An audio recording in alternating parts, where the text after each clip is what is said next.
Recently on the Yaron Brooks show, Yaron made an interesting point about trickle-down economics. Yeah, but that's buying into the zero-sum world view, and you can't do that.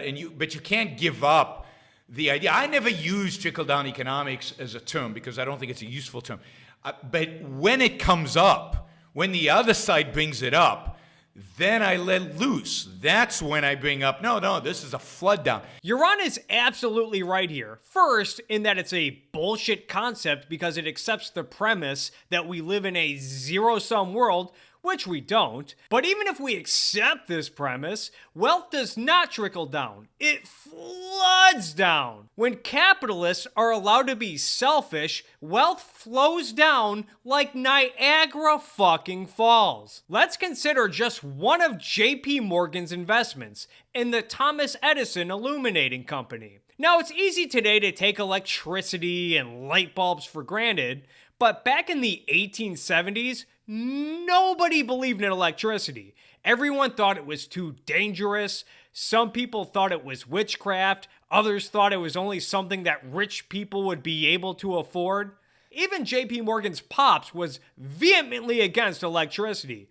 But JP Morgan was like, fuck that noise. Let's light this bitch up. Light it up.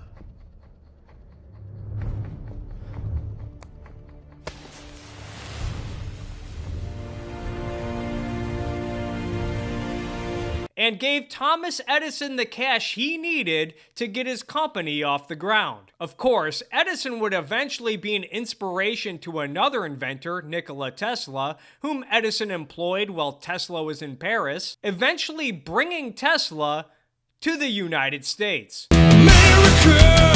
Fuck yeah! Edison was also involved in the early days of movies with his kinetoscope invention, along with his movie studio that produced over 1,200 films, including classics like The Great Train Robbery. Edison improved X-ray technology with his invention of the fluoroscope. The Edison Illuminating Company also gave Henry Ford his first engineering job, which allowed Ford to start developing automobiles. For those keeping score at home, JP Morgan's investment in Thomas Edison played a role in starting the electric industry, film industry, automotive industry, and improvements in medical technology. And again, this was just one investment from JP Morgan. This does not mention all of his investments in railroads and other businesses, Morgan's attempt to finance Tesla's post-war of currents ambitions, his consolidation of the steel industry, and Morgan's efforts to keep the American economy afloat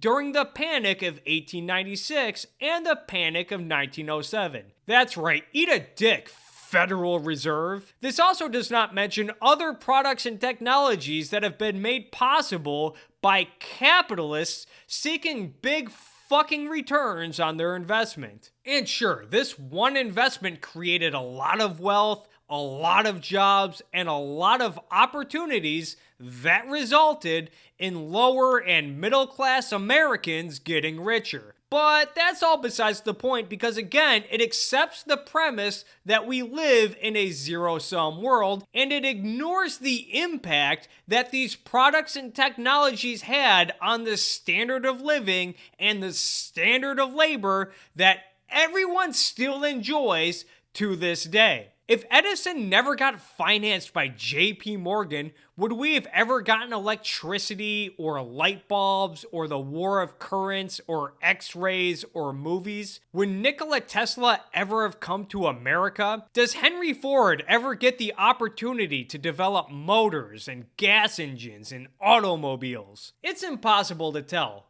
But what's for certain is that when capitalists are allowed to be selfish assholes, wealth floods down and everyone benefits as a result. Kirk is gay, Robert's gay, Lars is gay, but the gayest is gay.